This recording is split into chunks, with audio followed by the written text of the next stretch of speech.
اعوذ باللہ من الشیطان الرجیم، بسم اللہ الرحمن الرحیم۔ یوٹیوب چینل اسلامک انفارمیشن کے ساتھ میں ہوں فیصل مقبول اور آپ سن رہے ہیں اسلامک انفارمیشن۔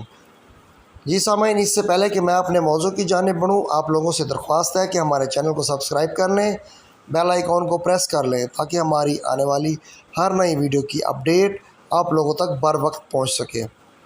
جی سامعین، آج ہم بات کریں گے بہت ہی اہم ٹاپک پر۔ رمضان المبارک چل رہا ہے ماشاءاللہ۔ رمضان المبارک میں غربا کی امداد۔ ماہ رمضان شروع ہوتے ہی وطن عزیز پاکستان سمیت پورے عالم اسلام میں تمام طبقات کے لوگ بڑھ چڑھ کر صدقات و خیرات اور غریبوں کے لیے کھانے، افطاریوں اور راشن کا انتظام کرتے ہیں، کیونکہ لوگ رمضان المبارک ایک سالانہ تربیتی ورکشاپ سمجھتے ہیں جس میں نفس پر کنٹرول قائم کرنے، دوسروں کی بھوک پیاس کو محسوس کرنے، انسانوں کی حاجت روائی، دوسروں کا احساس کرنے، دل اور مال کی صفائی اور روح کی بھرائی کی تربیت ہوتی ہے۔ اس ماہ مبارک میں زکوٰۃ کا فرض بھی ادا کیا جاتا ہے، جبکہ مختلف صدقات و عطیات کا سلسلہ بھی عروج پر رہتا ہے۔ لوگ غریبوں میں راشن تقسیم کرتے ہیں اور چاہتے ہیں کہ کوئی بھوکا نہ سوئے۔ مساکین کے روزے افطار کروا کر زیادہ سے زیادہ نیکیاں بھی سمیٹی جاتی ہیں۔ مختلف گھرانوں میں اتنی افطاری تیار ہوتی ہے کہ آدھی خاموشی کے ساتھ نادرہ ہمسایوں کے ہاں پہنچا دی جائے یا دروازہ کھٹکھٹانے والے ضرورت مندوں میں بانٹ دی جائے۔ رمضان میں غربا و نادرہ افراد کی مالی امداد کرنا، لوگوں کو افطار کروانا اور مسجدوں کے لیے رقم خرچ کرنا عام بات ہے، لیکن یہ مدد بھی منظم اور جائز طریقے سے ہونی چاہیے، جس کے بہت سے طریقہ کار ہیں۔ زکوٰۃ کی ادائیگی۔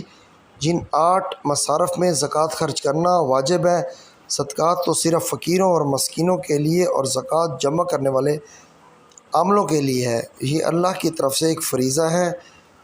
ان مصارف کے حوالے سے علماء کرام کی رائے یہ ہے کہ ہمیں کوشش کرتے کرتے فقراء اور مساکین اور ان کے اہل خانہ کو مکمل 1 سال کی اشیاء ضروریات وغیرہ دینی چاہیے، چاہے یہ راشن اور لباس کی صورت میں ہو یا نقدی کی صورت میں ہو، کہ اپنی مرضی سے جو چاہیں خرید لیں، یا کسی مستحق افراد کو مثلاً درزی، بڑھئی یا لوہار وغیرہ کو مطلوبہ چیزیں خرید کر دے دیں۔ فطرانہ ہر صورت دیا جائے۔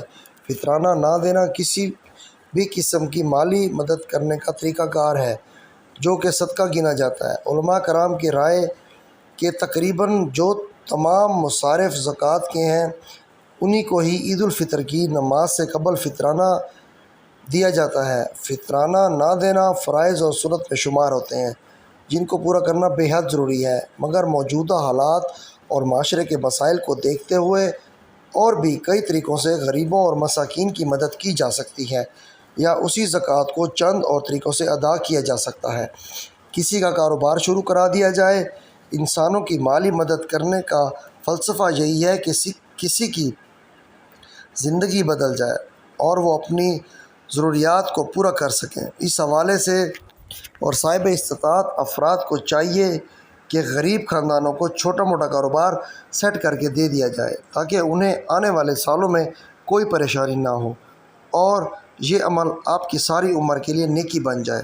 پاکستانی معاشرے میں بہت سے ایسے خاندان اور افراد موجود ہیں جن میں صلاحیتیں، ہنر تو ہیں، لیکن وہ پیسوں کے ہاتھوں مجبور ہیں۔ گویا ان میں کسی بھی طرح کا کام دلوانا ان کی زندگی بدل سکتا ہے۔ چنانچہ اس سال مخیر حضرات کو اپنی زکوٰۃ اور صدقہ و خیرات کی مد میں دی جانے والی رقم سے کسی مستحق شخص کو ایسا کاروبار کروا دیں جو جلد نفع دینے لگے۔ اس کی ایک وجہ یہ بھی ہے کہ امیر لوگ عموماً صدقے اور زکوٰۃ کی رقم کو تھوڑا تھوڑا کر کے بہت سے لوگوں میں بانٹ دیتے ہیں، اور جو بہت مختصر عرصے تک کام آتی ہے۔ اس کے بعد وہ مستحق اور نادرہ افراد ایک بار پھر ہاتھ پھیلانے پر مجبور ہو جاتے ہیں۔ لیکن اگر ایک ہی بار کسی شخص کو کاروبار کروا دیں تو ہم ایک پورے خاندان کو ہاتھ پھیلانے کی ذلت سے بچا کر باعزت زندگی دلا سکتے ہیں۔ پینے کے پانی کا انتظام کریں۔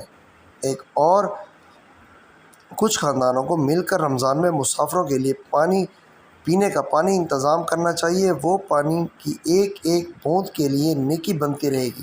خاص طور پر ریلوے اسٹیشنز، بس اڈوں، ہسپتالوں اور سڑکوں پر صاف پانی کا انتظام کرنا چاہیے، اور ہر سال اس کی مرمت اور دیگر سہولیات کا دھیان رکھا جائے۔ کسی کو صاف پانی پلا دینا نعمت سے کم نہیں، کیونکہ آگے ویسے بھی گرمیاں آ رہی ہیں اور کئی بزرگ بیمار اور مسافر افراد روزے نہیں رکھ پاتے، تو ایسے تمام افراد جبکہ غیر مسلموں کے لیے بھی کسی بس اسٹاپ کے نزدیک پانی کا اسٹال قائم کرنا یقیناً ایک احسن قدم ہوگا۔ کسی غریب بچی کا نکاح کروائیں۔ والدین کے لیے اولاد کا شادی شدہ بستہ گھر دیکھنا سب سے بڑی خواہش ہوتی ہے، تو اس ماہ رمضان میں مخیر حضرات یا کوئی متوسط خاندان کو آپس میں مل کر گلی محلے کے کسی غریب کی بچی کا نکاح کروانا چاہیے۔ ضروری چیزوں تحائف کے ساتھ اسے رخصت کرنا چاہیے۔ یہی ان کی نیکی اس کے والدین کو زندگی بھر کی خوشیاں دے دے گی، اور وہ ہمیشہ آپ کے لیے دعا گو رہیں گے۔ ہو سکے تو بچی کے لیے ایک اچھے سے خاندان کا رشتہ بھی خود ڈھونڈ دیں اور نکاح کروا کر اس کے والدین کی پریشانی کو دور کیا جائے۔ کسی کے گھر کی مرمت کروا دیں۔ گھر ایک بڑی نعمت ہے، لیکن بعض مجبور انسان اس نعمت کے ہوتے ہوئے بھی عجب سے ڈر میں مبتلا رہتے ہیں، کیونکہ ان کی چار دیواری خستہ حالی کا شکار ہوتی ہے۔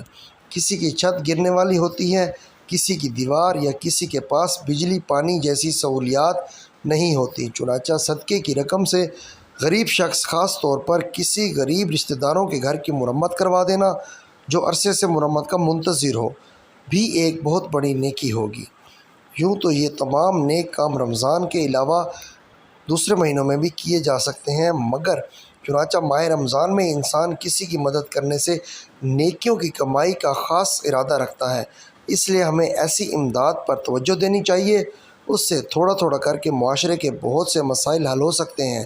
ایک نکتہ یہ بھی ہے کہ اکثر بڑی خیراتی کمپنیوں یا رفاہی اداروں کو دی جانے والی زکوٰۃ کا اکثر غلط استعمال بھی ہو جاتا ہے، اور اکثر خرد برد کا اندیشہ بھی رہتا ہے۔ گویا ہم خود اپنی نگرانی میں اپنی زکوٰۃ اور دیگر امداد سے کسی کو حقیقی فائدہ پہنچانا چاہیے، تاکہ ہم بھی مطمئن رہیں اور ہماری امداد حلال ہو اور کسی کی زندگی بھی بن جائے۔